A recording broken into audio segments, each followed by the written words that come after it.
ቤቢም በጣም ነው የሚወደው። ከዛ በኋላ የኢንጂነር ብርሃነ ልጅ መሆኑን ስናቅ ደግሞ በቃ ወንድሜ ማለት ጀመረ ልጅ እንጂ ከዛ በፊትም እከታተለዋለሁ። ወንድሜ ነው ምናምን ነው የሚለው። በቃ ትምህርት ቤት ሲሄድም አዶናይ እኮ ወንድሜ ነው፣ አዶናይ እኮ ቲክቶክ አዋርድ እንደዚህ ያሸነፈ ምናምን ይላሉ ከተማሪዎች ጋር።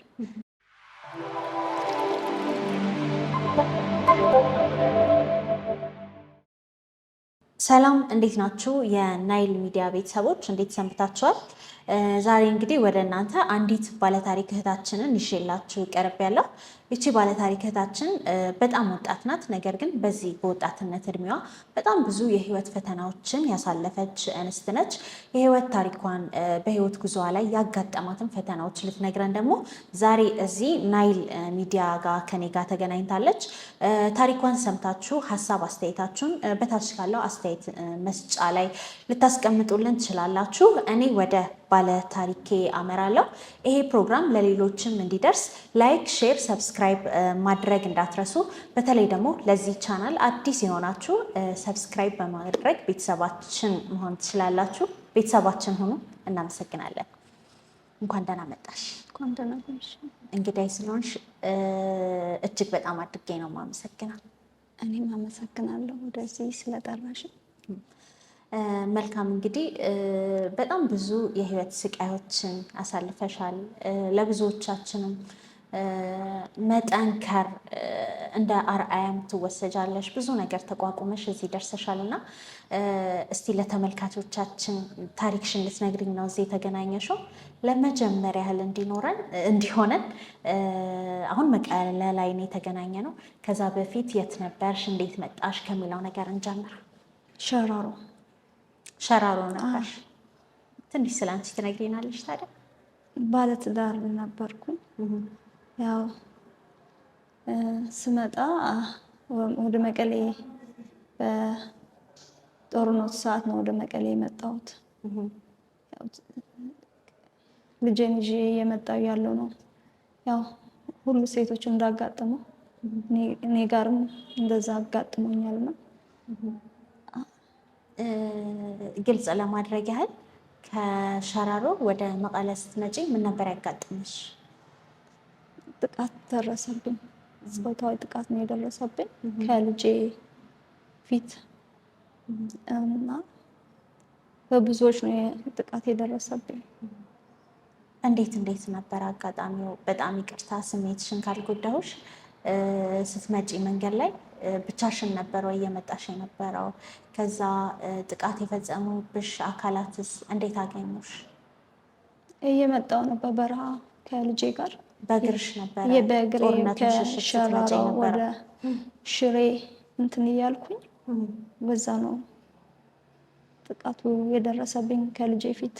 ብቻሽን ነበር እየመጣሽ ነበር? ነበሩ ሰዎች። ከነበሩ አንቺን ብቻ ለይተው ነው እንደዛ ያደረሱብሽ ወይስ አንቺን ብቻ ለይተው? ልጄም መጨረሻ ልጄም ደበደቡት፣ ጉድጓድ ውስጥ አስገብቶ ነው እንትን ያሉት። የስንት ዓመት ልጅ አለሽ? አሁን እንኳን 6 ዓመቱ ነው። ያኔ ስንት ዓመቱ ነበር ማለት ነው? 1 ዓመት እና 1 ዓመት 4 ወር ይሆናል። ስንት ነበሩ? 9። አትፍሪ፣ በደንብ ንገሪኝ። 9 ነበሩ። 9 ነበሩ። ምን አይነት ቃላትን እየተናገሩሽ ነበረ? ማለት 9 ሆኖ በአንዴ ነው ጥቃቱን የፈጸሙብሽ? አዎ። ልጅሽ ላይስ ምን አይነት ጉዳት አደረሱበት? ልጄ ደብድቦ ጉድጓድ ውስጥ ነው የከተቱት። የ1 ዓመት ህፃን ልጅ? እንደ አጋጣሚ እሱም ጥርሱ ምናምን ወለቀ። ጥርስ እንትን እያለ ነበር እና አሁን ልጄም የአስሚ እና የስኳር በሽተኛ ነው። እኔም ከ3 4 ኦፕሬሽን ሰርጀሪ አድርጌያለሁ። ማህፀኔ የልብ ሰርጀሪ አድርጌያለሁ። ከጉዳቱ ጋር ተያይዞብሽ በመጣ ነገር ማለት ነው አይደለ? ከዛ በኋላ በረሃ ላይ ነበር ያገኘኝ ብለሽኛል እና ሕክምና አገኘሽ። ከዛ በኋላ እንዴት ነበረ ሂደቱን እስቲ ንገሪኝ። በረሃ ነው ያገኙኝ። ሽሬ ገባሁ ሕክምና። ከሽሬ ወደ መቀሌ ይፈር ተባልኩኝ። ማን ወሰደሽ ወደ ሕክምና? ነበሩ እኔ ጋር እዛ ጥሎኝ ሲሄዱ ነበሩ የአካባቢ ሰዎች ነበሩና እነሱ ነው የወሰዱኝ። ሕክምና አገኘሽ? ምን አይነት ነገር ተገኘብሽ? ሽሬ ማከም አልቻሉም። ወዲያው ወደ መቀሌ ነው እንትን ያሉ። መቀሌ ገብቼ ሕክምና እንድተኛ ነው ያደረጉኝ። እዛ ማህፀኔም እንዲወጣ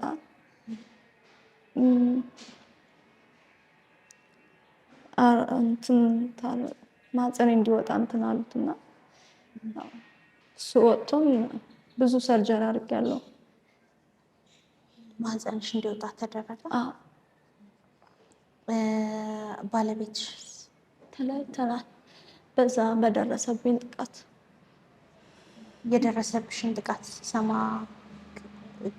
ከአንቺ ጋር መቀጠል አልቻለም?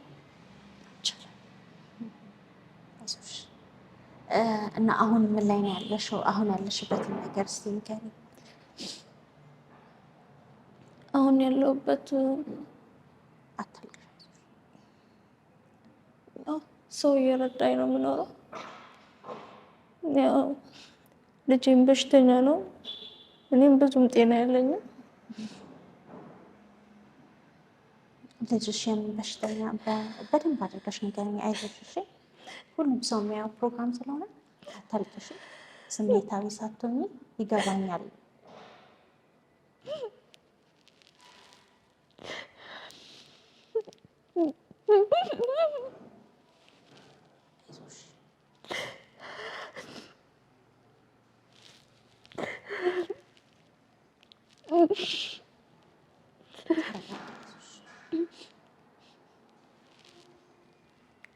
አይዞሽ፣ ተረጋጊ። አንቺ እኮ በጣም ጠንካራ ነሽ። ተረጋጊ።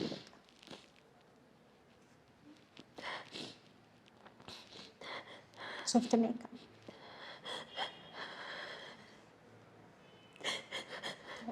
ከሌለ ተረጋጊና አይዞሽ።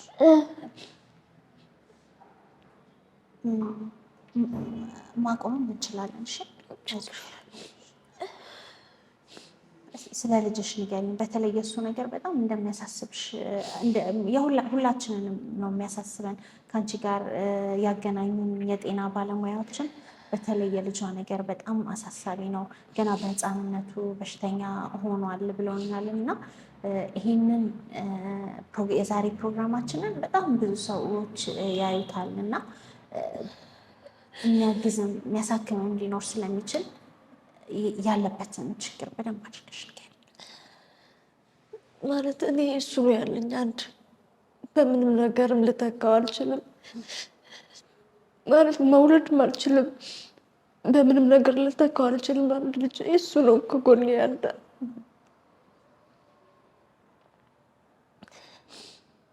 አሁን መርፌ ይወስዳል፣ ኢንሱሊን ጠዋትና ማታ መርፌ ይወስዳል። አስምም አለበት፣ የሚነፋ ነው የሚወስደው እሱ። የአስምና የስኳር ማለት ነው አይደል? ሕክምና ወስደሽው ነበረ? አዎ ወስዷለሁ፣ ክትትል አለው። ቤተሰብ፣ የቅርብ ቤተሰብ የለሽም የሚያግዝሽ? እስቲ ስለ ወላጆች እስቲ ንገሪኝ፣ ወደኋላ ለመለስሽና። እናቴ አላውቃትም፣ በህፃኑ ነው የሞተችው። አባቴ በህይወት አለ። በህይወት አለ አባት? ግን ልጅ አይደለችም ብሎ ክዶኛል። ለምን? እንጃ፣ እሱ እንኳን አላውቅም። ግን በልጅነትሽ ነው የተለያዩት? ከአንቺስ ልታገኘው አልሞከርሽም? በተለይ አሁን ካለሽበት ችግር አንጻር። ሞክሬያለሁ፣ ብዙ ጊዜ ተመላልሻለሁ ወደ ስራ ቦታ። አላገኘሽውም ወይስ? አያዋለሁ፣ አታናግሪውም? አይቼው እመለሳለሁ። ማለቴ አሁን አንቺ ላይ የደረሰው ነገር አይደለም ለወለደሽ ለስጋሽ ይቅርና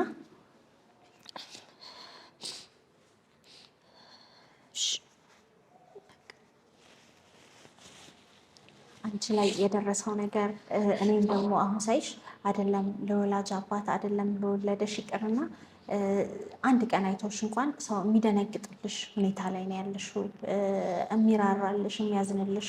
በዛ ላይ ደግሞ ሴት ልጅ ነሽ። በዛ ላይ ደግሞ አንቺ ባጋጠመሽ ነገር አንቺን ለመጉዳት ሲሉ ልጅሽ ላይ በደረሰው ነገር ልጅሽም ታማሚ ሆኗል እና ይሄ በጣም የሚያራራ ነገር ነው። ይሄን ጉዳይ ልትነግሪው አልሞከርሽም ለወላጅ አባትሽ? አንዳንዴ ላናግሮ ብሄድ ነው እሺ ቢጎዳኝ ሳ መልሶ አላቅሽም የታቅሻለሁ ቢለኝ ሳ እንጂ ስራ ቦታ እኮ ሄጄ አይቼው እመለሳለሁ። ልናገር ብዬ ሲሄድ ተመልሼ እመጣለሁ። ስለዚህ ምንም ነገር የለም፣ ብቻሽን ነው ያለሽ ማለት ነው? ብቻዬን ከልጄ ጋር።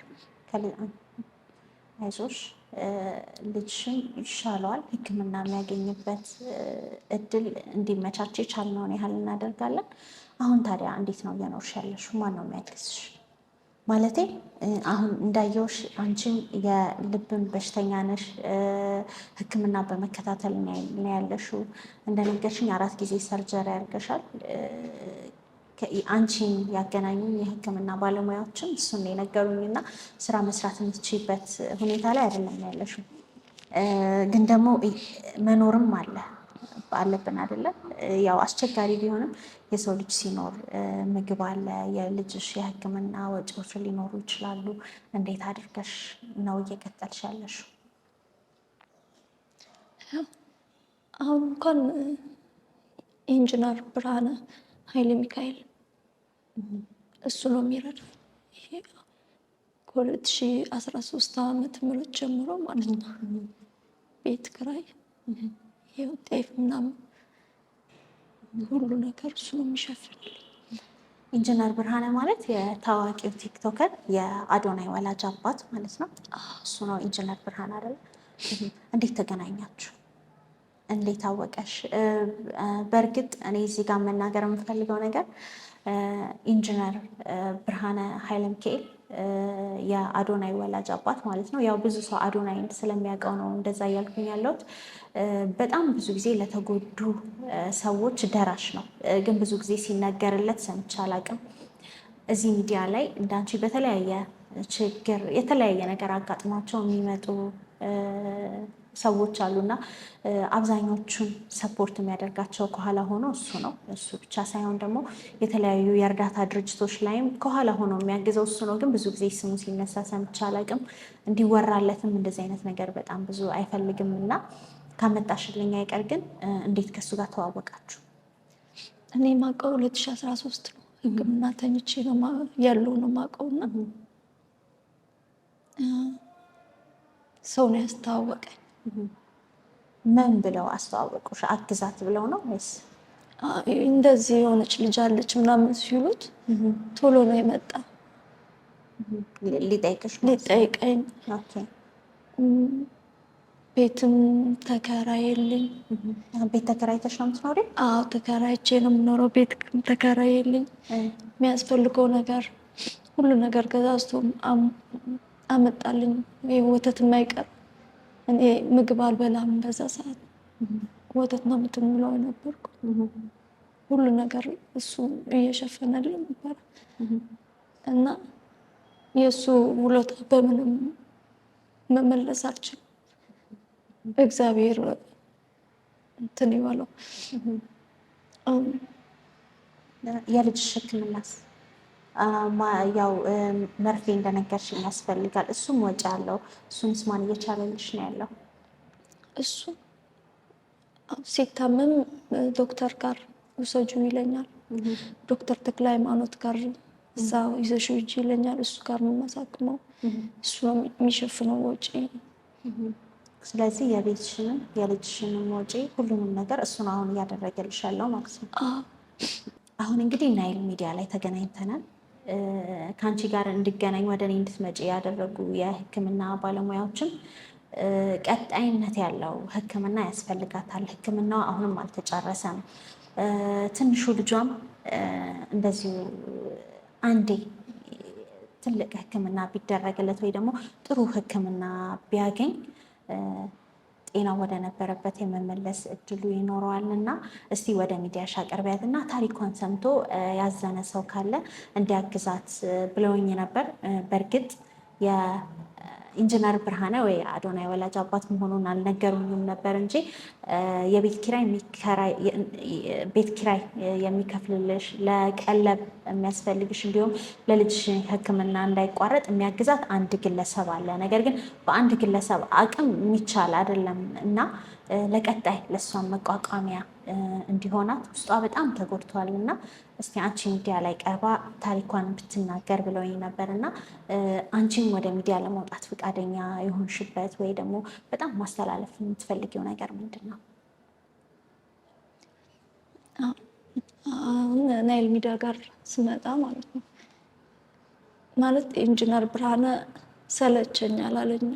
ሰልችቶኛል ብሎ አያውቅም። ግን ለአንድ ሰው ብቻ ይከብዳል። 5 ዓመት ሙሉ ሆኗል ከ2013 ጀምሮ ማለት ነው። እሱ አንድ ቀን በደስታ ነው የሚቀበለኝ። የሆነ ነገር እንኳን ስደውል አንስቶ ያወራኛል። ይህን ፈልጌያለሁ፣ ይህን አጥቻለሁ፣ ይህን አድርግልኝ ስሎ አይቆይም፣ ቶሎ ነው እንትን የሚልልኝ። ግን እኔ ናይል ሚዲያ ጋር ስመጣ እሱ ብቻውን ሸክም ሆኖ ማለት ልጄም ሕክምና ያስፈልገዋል፣ እኔም ሕክምና ያስፈልገኛል። ቋሚ የሆነ ነገር ስራ መስራት ፈልጋለሁ። ቋሚ የሆነ ስራ የራሴ መስራት ፈልጋለሁ። አሁን ባለሽ ሁኔታ ግን ስራ መሞከር ትችላለሽ? እችላለሁ። አንዳንድ የምትሞክራቸው ነገሮች አሉም ብለውኝ ነበርና እስቲ እሱን በደንብ አድርገሽ ንገሪ። የቤት ውስጥ እሰራለሁ። የኢፖክሲ ባለሙያ ነሽ? ኢፖክሲ እንዲያውም ስልጠና ምናምን አልወሰድኩም። በዩቲቪ እያዩ ነው የቤት ውስጥ እንትን ብለው። ቻልሽበት ታዲያ? ስልጠና ጥሩ እየሰራሽ ነው ያለሽ? ቅድም አንዳንድ ምስሎችን ልካልኝ ነበር ከአንቺ ጋር ያገናኙን ባለሙያዎች እና ለተመልካቾችም አሳያቸዋለሁ በምስል አድርጌ የረከቡት ኢፖክሲ እና አንዳንድ ስዕሎችንም ማዘዝ ከፈለጋችሁ ይህች እህታችንን ከመረዳት ወጥታ ራሷን እንድትችል ሁላችንም እናግዛት። እኔ የራሷን አድራሻ አስቀምጥላችኋለሁ፣ የራሷን ስልክ ቁጥር ለልጇም ለእሷም ለሕክምና እንዲሆን የምታግዟትም ከሆነ የራሷን የሂሳብ አካውንት ከታች አስቀምጥላችሁ። ስራን በማዘዝ መስራት ትችላለሽ አይደል? አሁን በደንብ በበቂ ሁኔታ ስራዎችንን በማዘዝ ይችን እህታችንን ልናበረታታት ይገባል። ሌላ የምትይኝ ነገር አለ በመጨረሻ? ቢያንስ እኔም ከእርዳታ ከሰው እጅ ወጥቼ የራሴ የምንለው ነገር እሺ፣ እንደኔ ጥቃት ላይ ያሉ ሴቶች ለማገዝ ተቀይሬ ማለት ነው ጥሩ ደረጃ ላይ ደርሼ እንደኔ ጥቃት ላይ ያሉ ሴቶች እንድደርስ እንዳግዛቸው እንድረዳቸው እግዚአብሔር ፍቃድ ነው እና ሁሉ የእግዚአብሔር እጅ ካለበት እሱ ነው የምመኘው። አይዞሽ፣ ሁሉም ነገር ይሆናል ከእግዚአብሔር ከፈቀደ። የማይሆን ነገር የለም። ደግሞ ጠንካራ ነሽ በጣም። ይህን ሁሉ ነገር ተቋቁመሽ ይኸው ዛሬ እዚህ ላይ ደርሰሻል እና እግዚአብሔር ደግሞ መልካም ነው። ጥሩ ሕክምና ታገኛለሽ። ልጅሽም ጥሩ የሆነ ሕክምና ያገኛል። አይዞሽ፣ በርቺ። ግን ስለ ልጅሽ እስቲ ትንሽ ንገሪ። ልጄ በጣም ጠንካራ ነው። እኔ እሱ ባይኖር ኑሮ እኔ በህይወት አልቆይም። አንዳንዴ ህይወቴን ለማጥፋት እንትን እላለሁ ቤት ዘግቼ፣ እንደዛ ነው የማስበው። እና በጣም ነው ልጄ በጣም ነው ጠንካራ። ማሚ እንደዛ እንዳታረቂ እግዚአብሔር ላይ ነው እንትኑ ይጸልያል፣ ሳጣ እንትን ይላል እና እሱ ባይኖርስ ምን ይውጣኝ ነበር ነው የምለው። አሁን ደግሞ ያሳዝነኛል። በዚህ እድሜው መርፌ ሲወስድ በጣም ነው የሚያሳዝነው። እሱ መርፌ ነው የሚወስደው፣ እኔም መርፌ ነው የምወስደው።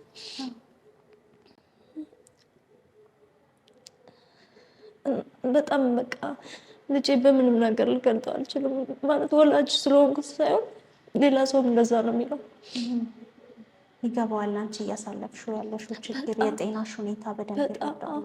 አይዞሽ አንድ ቀን ይሻልሻል እኮ ማሚ፣ እንደዛ አትበይ፣ ተስፋ አትቁረጪ፣ እግዚአብሔር ጋር ተደገፊ፣ ይጸልያል ተንበርክኮ። እኔ እንኳን የሱን ያህል እንትን የለኝም። በጣም ጠንካራ ነው። ምናልባት አንቺ ያለብሽን ስቃይ እያዩ ወስደን እናሳድግልሽ የሚል አይነት ጥያቄ ቀርቦልሽ አልቃ? አልችልም ያለሱ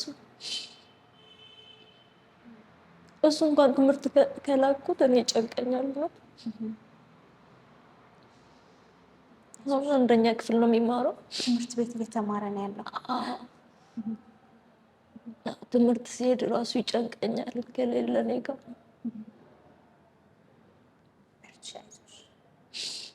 ቅድም አንዳንድ ፎቶዎችን እያሳየሽኝ ነበርና ይመስለኛል የቲክቶክ አዋርድ ጊዜ ይመስለኛል እና ተንበርክኮ እየጸለየ አዶናይ አዶናይ ማርያም የሚል እንትን አሳይተሽኝ ነበርና አዶናይን ያውቀዋል? ምናልባት አሁን ኢንጂነር ብርሃነ ስቲን ጊዜ ምናልባት በአካል ተገናኝቶ ይሆን እንዴ ከአዶናይ ጋር ብዬ አስብኩኝ። ተገናኝቶ ያውቅ። በጣም ነው የሚወደው፣ በጣም በቃ በጣም ነው የሚወደው እና ወንድሜ እኮ ነው ምናምን ይላል። አባቱ እኛ ስለሚረዳ አዶናይ እኮ ወንድሜ ነው፣ ልጆች ጋር ሲጫወት ወንድሜ እኮ ነው ማለት ምናምን ሲሉት የእሱ አባት እኛ ይረዳናል ብሎ ሰው እንደሚረዳን ራሱ ያውቃል በደንብ አድርጎ ማለት ነው። የእሱ አባት እኛን ይረዳናል እና ወንድሜ ነው። አሚኔ እንደዛ አታውራ ምናምን እለዋለሁ። እኔ ደግሞ ትንሽ እንትን ስለሚለኝ በጣም ነው የሚወደው። በቃ ቲክቶክ አዋርድ ላይ ቁጭ ብሎ ነው ያደረ የአዶናይ እንትን ላይ ማለት ነው። እስከ 6 ሰዓት ነው ምናምን የቆየ መሰለኝ። ከዛ ጠዋት ተነስቶ ማርያም ማርያም ተመስገን ብሎ እየጸለየ በጣም ነው። አዶናይ እንግዲህ ህፃናት ልጆችን እና ሴቶችን በጣም ያግዛል፣ በጣም ይቆረቆራል።